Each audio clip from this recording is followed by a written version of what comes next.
take a picture of the motherfucking mukbang. That's why I was confused on. You took pictures of the food, but because I was hungry and I forgot. And I was like, dang, Yeah. I'm gonna just eat one and now the whole box gone. I'm trying to. Sorry, I like low-key took a bite. That black yo magic. That black yo magic. That black yo magic. Magic. Black yo magic. That black yo magic. Hi guys, welcome to my channel. My name is Samaya and I'm back again with another video. So today we're gonna do something a little interesting because I have two special guests. You know my cousin Alyssa. She's been in a couple of my videos before. Be sure to check out her channel. I will have a little iCard somewhere around here. But I also have somebody here that I really haven't brought onto my channel at all. This is my friend Zani. We were cheerleaders together in high school and yeah. Friendship, bro. Literally. But yeah, so let's just get started. Okay, we decided what we're doing. So now we have to have this CSU-CU rivalry. I know. Well, really though, it's CSU-CU. Because you were gonna pick CSU. And I didn't, because it was too white. You should have, because you're now transferring.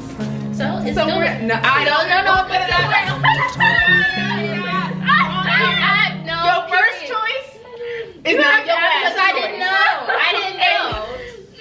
Let the records be shown, people. No, because like I wasn't messing with it. She literally I spent one day on campus and was like, no, I don't want to go there. She left the school that she came Because out it was CSU whack, for. so I didn't go there, and now I'm transferring somewhere else, and it's better. Period. I do. I transferred somewhere else because this school is better. I actually feel the. No, I'm vibe. saying you left CSU to go to a school that you now are leaving now. So I'm saying you did CSU dirty. That's what I'm saying. You did CSU dirty. I really did it because I wasn't messing with that school anyway. Because the only reason I left that school to go to my last school is because I was supposed to be getting a full ride. So I don't care what school it was. I was finna dip.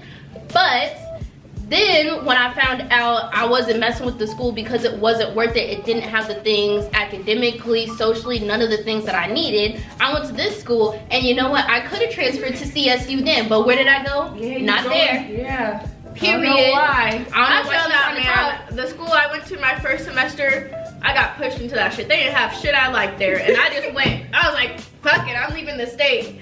And then I went down there, and I did not fucking like that small ass school. They are rude as fuck there. And I think there's a lot of stuff, especially when you're like a person of color, you don't get enough information about the school before you get there. And so many people transfer schools, and a lot of people say like you can't transfer schools. You really can transfer schools. You just got to be conscious about it so you don't lose credits. And when you go to school in the first place, do not fail your classes because that's what you just lost. And if you do transfer, then you starting over. Do not fail your classes. That is the last thing. My nigga, if you gotta miss 6 parties straight, miss the parties, bro. It is not worth it, man. Like, it is not worth it. I have never failed a class, bro, but I won't let myself do that. What the fuck is the point of failing? Because then you gotta retake the class. Then you don't want to go to class, so now you're just in the same boat. Right. And that's the thing, like, literally, I would hate hearing, and you mostly hear this from dudes on campus, I don't like class, so I don't go to class. I was like, I don't like class either, but I go, so I ain't gotta go back. I'm getting my points. Right. Go and pass go. And half the time, like, and go to class on time every day, so you can get all the information that you need to pass the class, especially if you can be friends with your professor, and even if you don't like them, because all my professors swear, like, they love me. I don't like half of them at all, period. But I make sure to build a relationship so I can actually have like a beneficial relationship with my professor. So they take you more seriously. They're more willing to help you. And like if you're struggling in the class, you can get the help that you need and you're not failing and you've at least passed the class. I don't know if you're gonna get an A, but you can at least pass the class. Yeah, me, I just wish I went to parties more. I don't know. I mean, like, you need to have like a balance between the two, but like, I don't know. You can have fun too, but just make sure you're on your like grades and stuff. That always comes first, but I wish I let it loose a little bit more. You know, fuck it. I mean, I just wish I would like let loose a little bit more. I think mine would have to be academically as well. I was prepared, but at the same time, I was already like in that mindset that I can procrastinate everything. and that screwed me over like so fast. But when it comes to like friendship wise, my freshman year, I didn't know anyone going into college where I went or where I go. That's what, should I say present or should I say past? Okay, thank you. Because I just get confused. Okay, anyways, people. So I didn't know anyone going into college. And so for me, it was all about like confidence, who I wanted to surround. Oh, do this see your song? Myself with, and that's the things that I already knew prior to going to college though.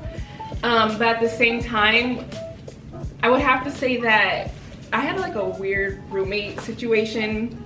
That's a whole other story. But I wish I didn't give in as much as I did. I did a lot. Give in, like how? Like, I don't want to give like examples because like I never really touched the topic, but there was just like certain things that she would ask me to do and I would do it out of like the kindness. Yeah. Like, you didn't set like boundaries? Not that. It would be like can you, so the first week there was a retreat for like all the African Americans and Black students, and she needed money for it and she didn't want to use like the ATM at the school. So I was like, okay, I'll just pay for you, it's fine. It was 20 bucks. And I didn't know, that was literally my second day meeting her. She was my roommate. But and 20 bucks, what I'm saying is 20 bucks. What I'm saying to pay that $3 fee Because that's what I'm saying. She didn't want to pay the fee. She was gonna have to go to the ATM anyways to pay you back. So what's the point? Yeah. And then afterward, like after a while, like I didn't mind it. Like I was just like, you're my roommate. I really want us to become close. But then after that, we were supposed to go to the Rocky Mountain Showdown, and okay, yeah, never mind. I was never. And I told her like in advance. I was just like, yeah, like I'm gonna be going. We're taking the bus there if you want to go. And I told her that my dad's gonna be going because he went to CSU. And she was like, oh, where is he gonna be sitting? I was like, with like the people he works with. And she was like, oh, do you think we could sit with him? I was just like, no, what? we're here for the exactly. Like we go to CSU, we have seats already there, but she didn't have a ride there as well because she didn't pay for the bus. So she was like, do you think you can give me a ride and then I can go sit with your dad? She was just finessing. That's what I was saying. That's what I was just like, I wish I didn't open that gate up to yeah, where she could treat you. Yeah, because it just spiraled. It just went, and I just kept giving because I'm a giving person, and that's something I wish. I mean, like I'm glad that I did, but at the same time, not as much. Yeah, just like always keep people at a distance when you start. That's how I was doing, because they used to be like, you're always in your room, you're not ever hanging out with us. I'm like, bro, I'm chilling. Right. I think that's the biggest thing is just being able to find a balance, because like I think sometimes you can find yourself like starting to just isolate yourself to where you're not hanging out with anybody. And that can be like very bad, but it's like you also don't want to be that person with a lot of friends, because everybody's not going to be there that you can trust and like actually count on. Because especially like when you're going through a really tough time, it's better to have at least like maybe like 1 or 2 people that you know, like if something goes bad, that you can for real count on them. And I think that, you know, I've always been the person who's had like a really small circle, and I think the part that like I really didn't care for is the fact that, like, you know, especially being in college, people are so nosy about like other people's business, what other people are doing, how cute she looks, and I'm just like, that ain't got nothing to do with me or what I'm trying to do. So I wasn't worried about it, and I think just my own positivity and just trying to not be worried about anybody else also kind of made me a target, because people were mad that I was unbothered sometimes too. Yeah, I just say like she said, just don't be quick to rush into a friendship, you know what I'm saying? Like I feel like freshman year, everybody's like, oh, I need to find a friend. Like you'll find the right people and they come and they go, you know what I'm saying? Sometimes, but like for me, I'm always the person, like especially because I'm such an introvert, like I don't choose my friends. My friends are like, we're friends. That's literally just how things go. Except for her, we're related. But it takes time, doesn't it? So you're not rushing to meet nobody. That's how it was for me, because my closest friends now, we actually ended up rooming together last year, sophomore year. I went to high school with one of them, but I didn't know them at all throughout high school. Like I don't even think I saw them that one time, but we met at a grad party and she was like, I'm going to CSU. I was like, that's cool, I'm going there too, and we connected. And like the first couple months it was really just us two, and then after the retreat I met my 2 best friends now that they went to high school as well. And I think it was just kind of like a blessing in disguise, because I wasn't gonna go on this retreat anyways, just because I was doing other events. I guess what I'm trying to say as well is get involved. If you have opportunities to go meet other people, activities, go do it, because that's literally how I met my closest friends. Right. But I think like academically too, I feel like when I was in high school, like you got a lot of different stories. Like, you know, when you talk to your teachers or other people, people make it seem like college is literally so hard. And I feel like class-wise, my classes, like you have a couple classes that are just like super, super hard. But like for the most part, my classes were exactly like what it was like in high school. You just had to have more responsibility and doing stuff. And I think that's the problem that like a lot of people have their freshman year when they get to college, is that like they're so focused on, oh yeah, my professor is gonna hold my hand through this entire process, and your professors don't care because they get paid regardless. Yeah, so period. Literally, and you paying them, so it's like right. Yeah, I don't know, I just say just like the studying is different. It's gonna take more like time out of your day, and it's just gonna be a lot more work. But other than that, like college is really not hard. Like once you find your balance, like you could do it so easily. You could do anything and everything. Yeah. Chew this. Okay, so I just wanted to speak to finances, but really like they don't push it enough with finances, because the school, like once you get into the school, like the school really pushes to get you into the school, but once you get in, like they don't care. They don't care. You gotta figure it out. If your bill ain't paid, not their problem. You gonna have to figure it out. That is that HBCU lifestyle, my nigga. Oh my goodness, bro. They don't care. And like they act like that ain't their job. They be looking. And then want to have an attitude when you're like, well, I called the school 5 times to get this corrected. Like it don't even matter how good your grades are or just whatever. They don't care. Your bill needs to be paid, and if it's not paid, you short out of luck. But they'll be quick to find a way to get you in more debt, because they have a lot of stuff like to keep you in the school. And sometimes like there's not enough stuff that like helps you benefit, like what you were saying. There's not enough stuff on campus, like there's just, and you try to be involved, but sometimes there's just not enough stuff to have like a positive outlet. But that's one thing I can say about like my new school, is there's a lot of activities that I found that I could enjoy and experience that keep me focused and doing things that are positive, instead of kind of doing what a lot of college students do, is just drink, smoke, party, and sleep with each other. And that's not really what your focus is, because at the end of the day, the very people who are doing those things likely don't finish with degrees. Yeah, like with the finances thing, like the HBCU especially, I'm confused. My school that I went to was like the top school to produce black doctors and stuff, and I'm like, how y'all producing doctors and shit and we broke? I'm confused, you know what I'm saying? Yeah. So, but like me going to CU Boulder, like the money, it's really not an issue, because it's a whatever PWI D1 school, everybody love it, whatever. But like, yeah, like the finances thing, like she said, like once you're in the school, they don't give a fuck no more. Like it's period. Oh, you leaving? Bye bye. Right. Bye. Okay. They still take your money regardless. Yeah, period. You still You love gotta us. leave, Because right. the other trap that you get in is, if you want to leave the school, like, or whatever, you can't go anywhere else until you get your transcripts, and you can't get your transcripts until your bill paid off. So if you were not going back to that school because your bill wasn't paid, you screwed. You still paying them. Right. So you're gonna come up with that money somehow. They say, okay, leave. Like an all-white school, it's a little different, only because, ooh, what the hell is that? Okay, I don't know. I don't think they can see that, but some just dropped on me. Oh look, this chicken wing together. A whole lot just went down. But for me personally, it depends, because I'm not exactly talkative when it comes to being in class. Like if I have a question, I'll usually just email my teacher.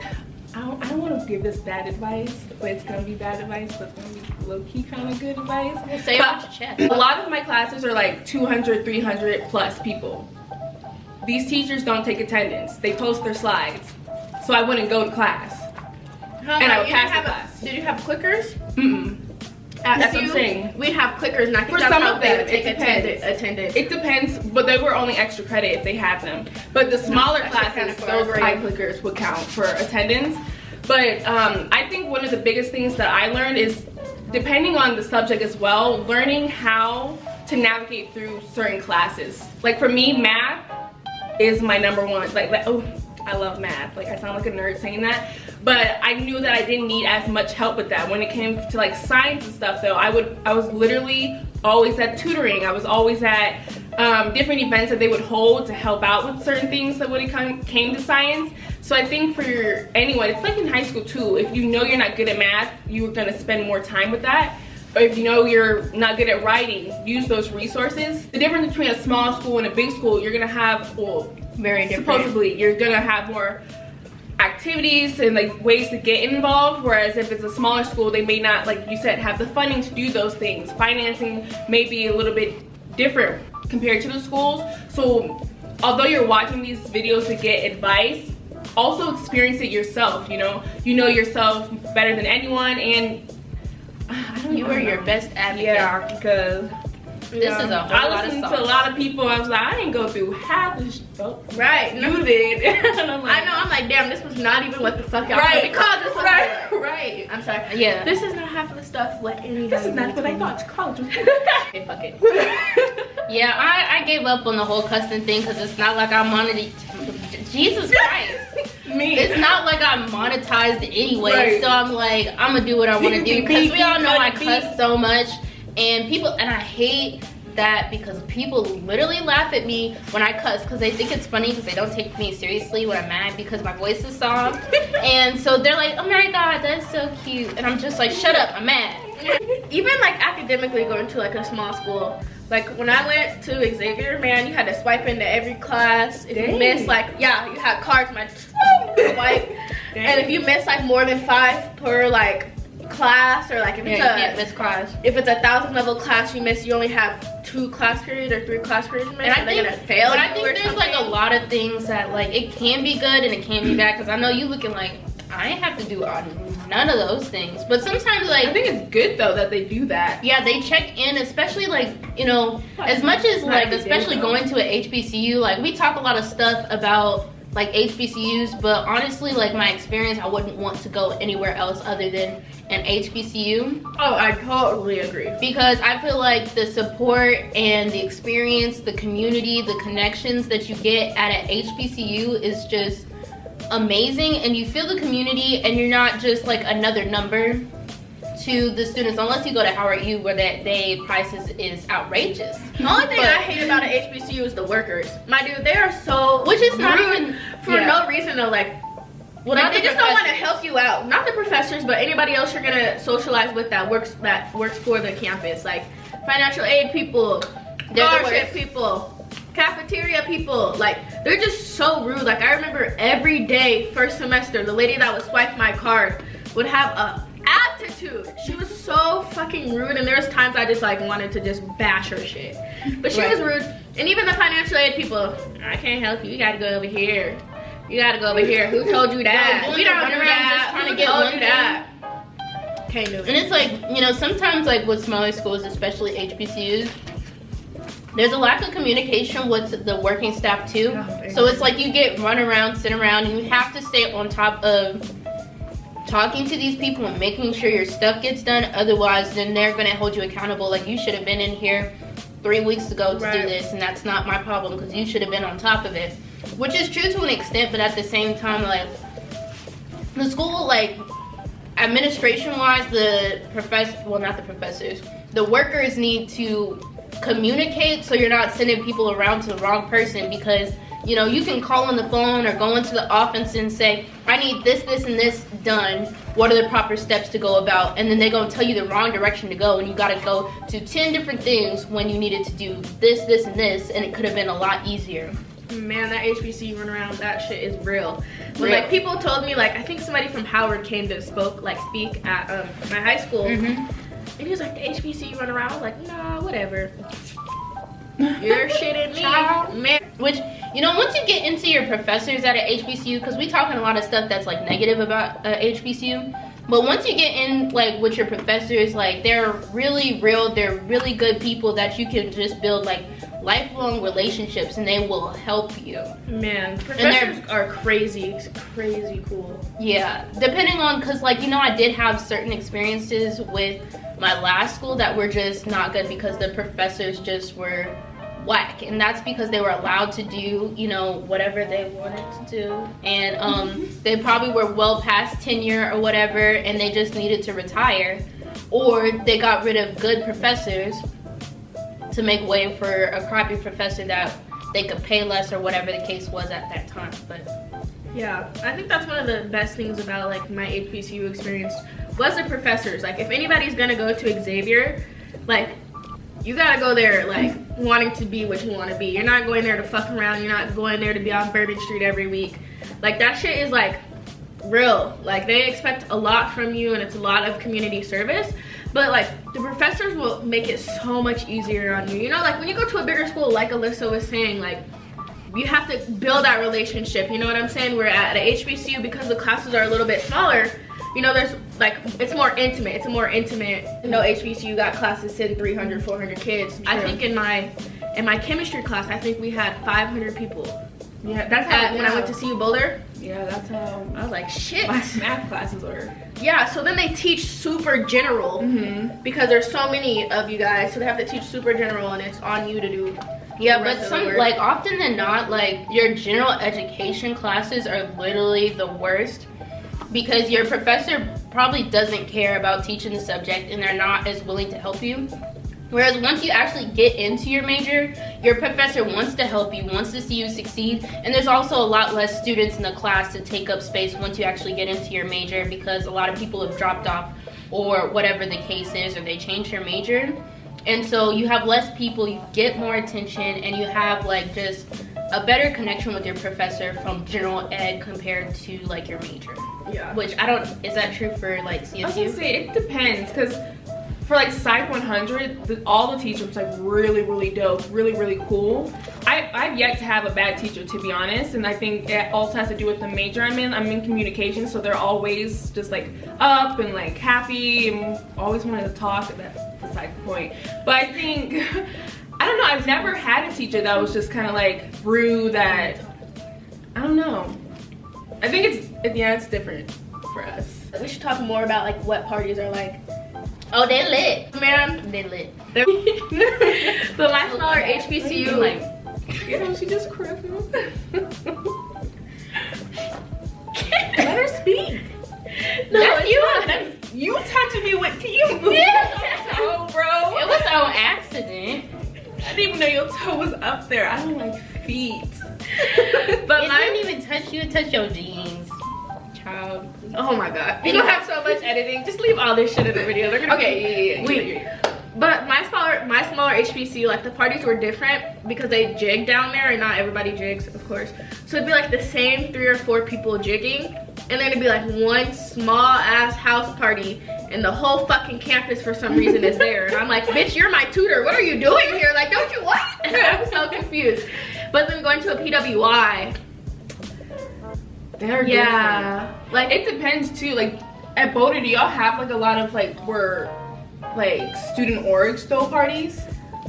I don't even know. That's how ours are. Like if you want to go to a more diverse party, the orgs on campus throw those parties. So we have Battle of the University, which is when all Colorado schools are invited and we just party. Then we have the back to school party, which is like the 90s theme where everyone dresses up. And then we have another one, which is like our Halloween themed party. And these are all org sponsored and thrown. But then you also have like your sororities and frats that are PWI parties, yeah, house parties. So it just depends on what you were down for. Because I went to a frat party, like a PWI, and the white boys were all over me. They were like, hey. Yeah. I was like, well, no. Yeah, because for me, like I went to CU Boulder parties before I was even in college, so I kind of knew what to expect. So when I went there, I really didn't go to many parties, but a lot of it was just like through like the sorority and fraternities. And like I went to California last year because my friend was going to school out there. So like I went to a USC party. That shit went crazy. Like they had like the backyard and they had like security and they had like this fire ass DJ and the speakers this loud. It was Playboy Bunny, so everybody wearing lingerie. Man, that shit was going crazy. I've never seen no shit like that before. I was like, damn, if all these black people were here, Woody. but bro, that shit would go crazy. But it's just different. More at a white party, it's different music. Oh yeah. They can afford more, but it's like, it's not live. Like black people is just live. Yeah, I agree. It's not, it's whatever. Like they know how to party. It's more of like a drinking party. Right, they kind of just stand around and just like Drink, even yeah. like other races, they get more lit than Oh. white people. Hispanics. Yeah, Bruh, they get lit. do they? They get lit. Yeah, we ain't got I've never nothing been on to a that. Hispanic. Oh my gosh. Is it good? Over there sleeping I with know. the chicken wings. I heard it. I was just like, Stop right now. Corn on the cup. Shake it with me. Do you jump? Like, Hey, right. I was like, wait a minute. Right, we didn't use this. cause I was still trying to eat this chicken wing. Yeah, bro. I took a bite and y'all was still dancing. I was like, crap. But then I don't know what you was doing over there. And I was gonna stopped. start with you, but you didn't start, so I was like, then stop. Cause I took a bite of my chicken wing and then Jesus Christ, you're making me stutter. Jesus. That's really my best college experience, this isn't even it, but this is what I'm gonna come up with. One time, I just met my friends and some of them were on the cheer team and we went out. First we went out to Bourbon and then we went to this two-lane club that's called The Boot and it's free. And hella locals are there. That shit is so fun. And this is the first time I'm hanging out with them. So it's like, do you guys drink? And they're like, yeah, we drink. So, you know, I put them on game. I put them on that Crown Apple, you know what I'm saying? I think they each took like 3 shots and like had a 4 Loco. And we get in the club for 10 minutes and my friend is throwing up everywhere. And they're like, your friend is drunk, you have to leave. We get in the club for 10 minutes, that shit is going up and I'm like, damn. So now we're outside on the curb.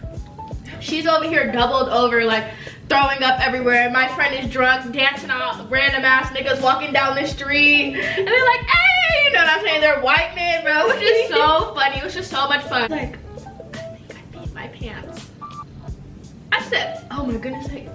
She stood up and I said, so now we're like on the side of the road, like she's throwing up everywhere. My friend is dancing. My other friend doesn't know what the fuck is going on and we're over here. I think I remember. You FaceTimed me that night, didn't you? I have no idea. I think you did, because I was like, what is going on? Like, you FaceTimed me for part of it, and I was mad confused. Like, what are they doing? And why? Yeah, because we had this whole conversation. Either you FaceTimed me that night, or like the night after. Because I was like, how'd they get drunk off of just that? Yeah, bro. And the next day, we had an 8-hour practice starting at 9 a.m.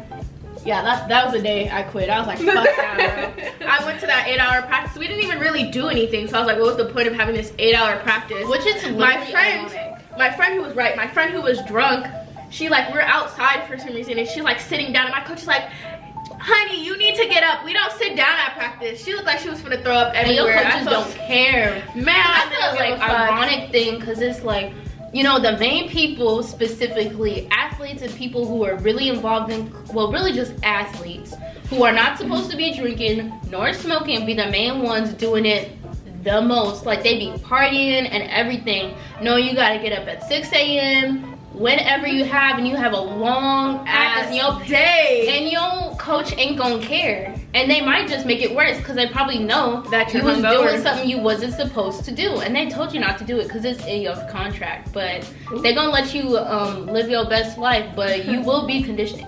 Yeah, bro, like if you're fucked up at practice, I don't give a fuck. My coach made us run, we practice around the gym. Every day we have to run 30 laps, which is like, oh bitch, that's not shit. But every practice 30 laps, bro. And I was like, we're practicing in the New Orleans heat. It's not that hot, but 9 a.m., bro. We just got done drinking. We didn't even get back to the room till I think our curfew was 4.